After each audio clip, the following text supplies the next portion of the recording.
Dans le dernier épisode, on poursuivait notre découverte de la Bulgarie avec des lieux méconnus mais pourtant variés et splendides.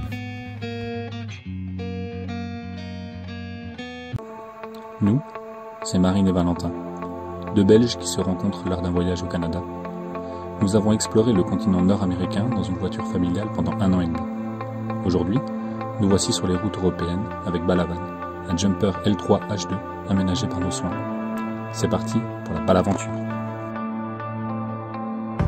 Alors on marche en direction du monastère de Rila, le plus connu de Bulgarie.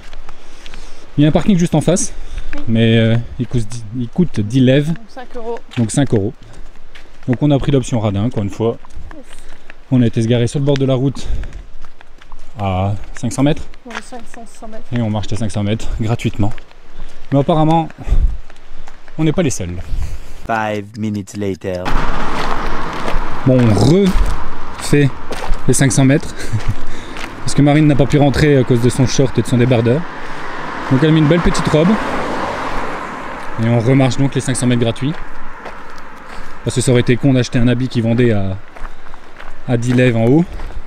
Alors qu'on vient d'essayer d'éviter le parking. One eternity later. Mon arrivée, c'est très joli. Franchement, c'est un des plus grands qu'on ait fait jusqu'à maintenant. On en a déjà vu quelques-uns, mais là, il est immense. Genre, il y a 3 étages auxquels on ne peut pas accéder parce qu'il y a encore des moines et on se peut aussi loger. Et là, on va aller voir l'église après, qu'elle est splendide. Il est niché au milieu des montagnes, très très beau.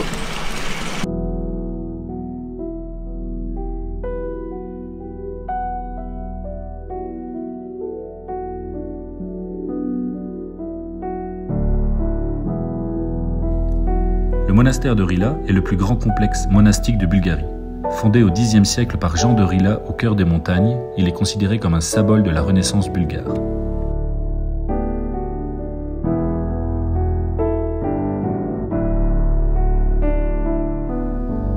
Il a servi de modèle et de référence architecturale dans toute la région des Balkans.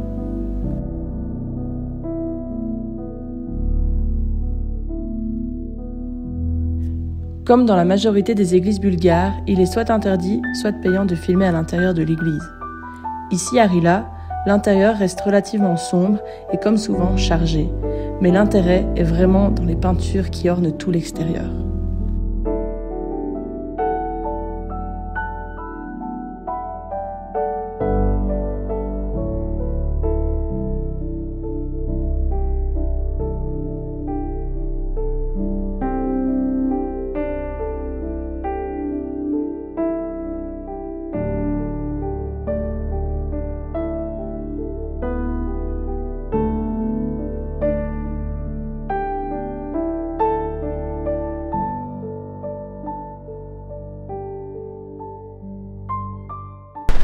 On vient de finir le monastère de Rila. Oui.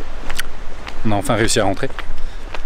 Très impressionnant, franchement, très très beau. Un des plus grands qu'on ait pu faire ici en Bulgarie. Ouais. Il y a quand même pas mal d'étages par rapport à ce qu'on a vu précédemment. Même de général de notre voyage en Grèce, oui, on a vu des très beaux aussi, mais là, il est hyper bien conservé. Ouais, ouais. Il est quand même construit au Xe siècle, partiellement détruit dans les années 1835-36, il a été reconstruit. Et puis après, il a été épargné par les incendies, surtout. Et donc, ouais, c'est vraiment un lieu bien spécifique pour les Bulgares. C'est le Jérusalem bulgare, quoi. Oui, voilà, de la spiritualité, si on peut dire. Notre spot en Bulgarie, bon, celui-là restera pas dans notre top de meilleurs spots. On a eu des très beaux spots jusqu'à maintenant. Là, on est au bord d'une rivière, l'autoroute est pas très loin. C'est pas moche, mais la rivière est donne pas très envie, quoi. Et puis ce matin, on a la visite des vaches.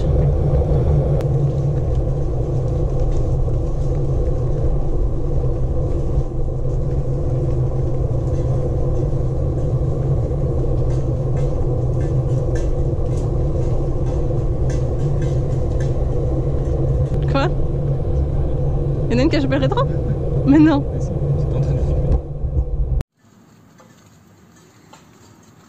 Oh, petite conne.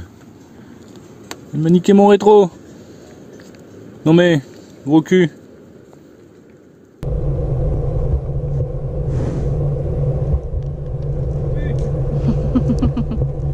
On reprend ensuite la route en direction du parc national de Rila, un peu plus au nord, où nous rejoignons 2 couples de voyageurs que nous avions rencontrés quelques jours plus tôt.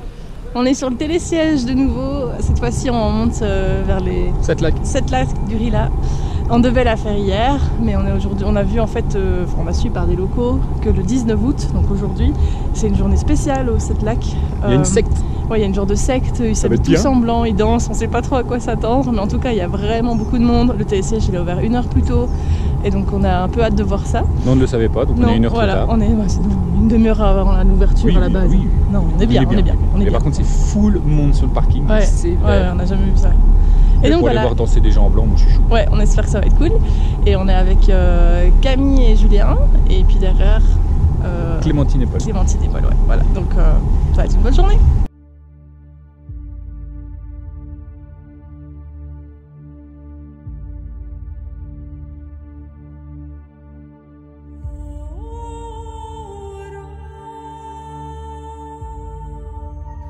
C'est dans une ambiance presque mystique que nous arrivons au premier lac, celui où a lieu le rassemblement de la fraternité blanche universelle. Putain, il y a full monde, hein. Putain, c'est taré. En fait, ils refont un cercle.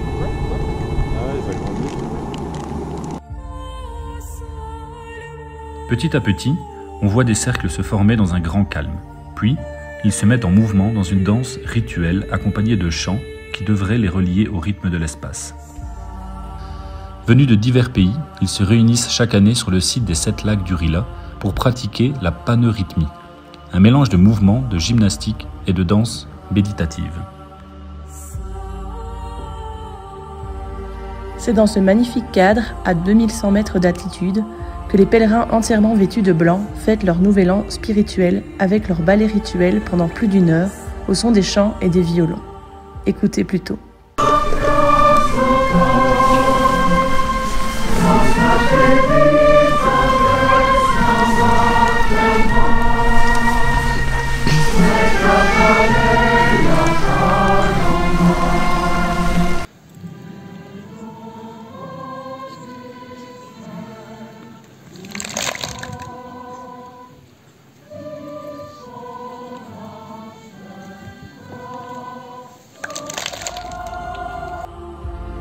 Cette fraternité, qui combine des éléments du christianisme avec des pratiques spirituelles asiatiques, a été fondée en 1897 par le Bulgare Peter Dunov et insiste sur l'amour fraternel, la vie saine en harmonie avec la nature et la pensée positive.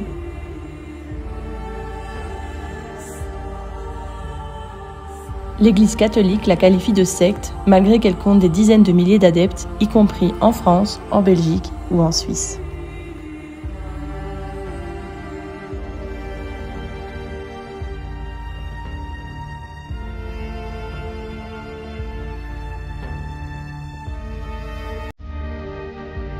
Après ce moment très bizarre mais malgré tout envoûtant, nous continuons notre randonnée vers le point de vue sur les 7 lacs du massif du Rila.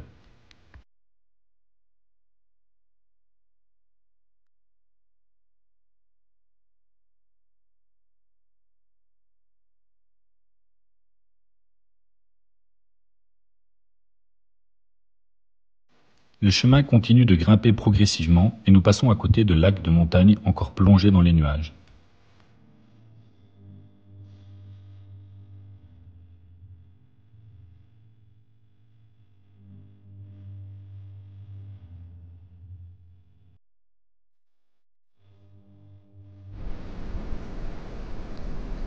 Pause pique-nique.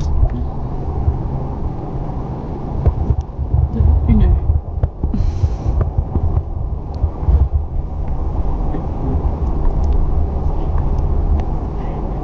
Comment ça va?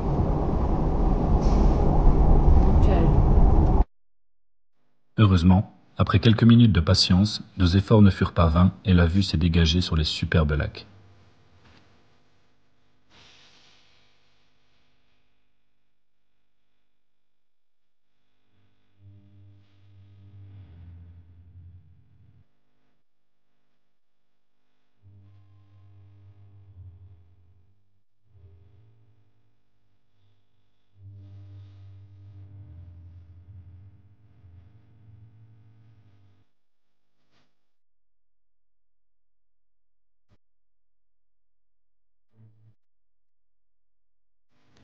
Après cette petite pause pique-nique bien méritée, on redescend vers le refuge.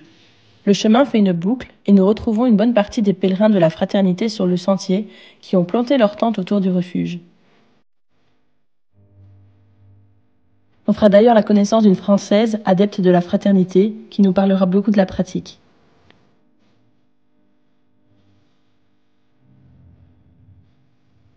Après cette jolie randonnée avec d'autres voyageurs et cette découverte surprenante de la fraternité blanche, on redescend et on continue notre route avec Paul et Clémentine. On se trouve dans un petit camping pour visiter ensemble le lendemain la capitale bulgare.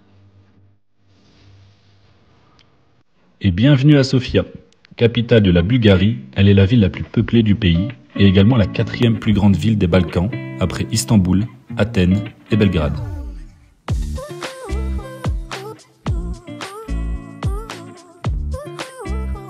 La ville compte quelques très beaux monuments, dont la basilique Sainte-Sophie qui a donné son nom à la ville.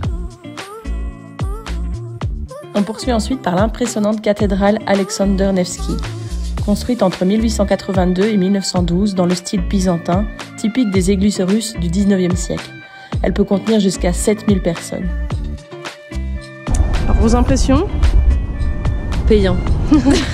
Arnaque. Cher pour ce que... non. Très beau, mais cher pour prendre une photo. Ouais. 5 € pour prendre une photo, 15 balles 15 balles pour faire une vidéo à l'intérieur. On poursuit notre balade en passant près de beaux bâtiments comme le musée d'histoire naturelle, l'Assemblée nationale ou le monument des Tsars. On est plutôt surpris de découvrir une ville assez colorée.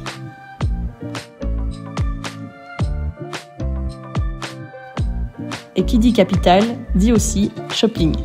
On se perd dans les halles pour acheter quelques produits et aussi quelques souvenirs. Et un petit tapis là pour Balavan. Moi je sais pour tout. Moi je mets ça, hein. Oh, Après mon 2 Dieu. jours elles sont infectées. Et c'est fini. Oh mon Dieu. Impossible de dormir. Ah c'est doux hein.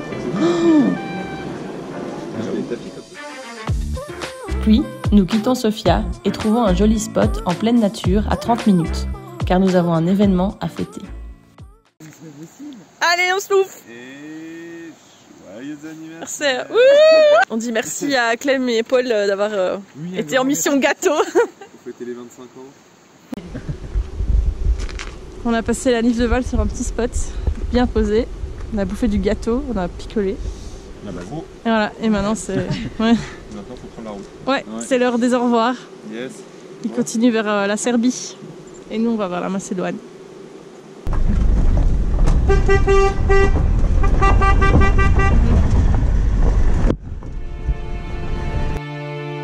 Cette jolie rencontre avec Paul et Clem marque la fin de notre séjour en Bulgarie.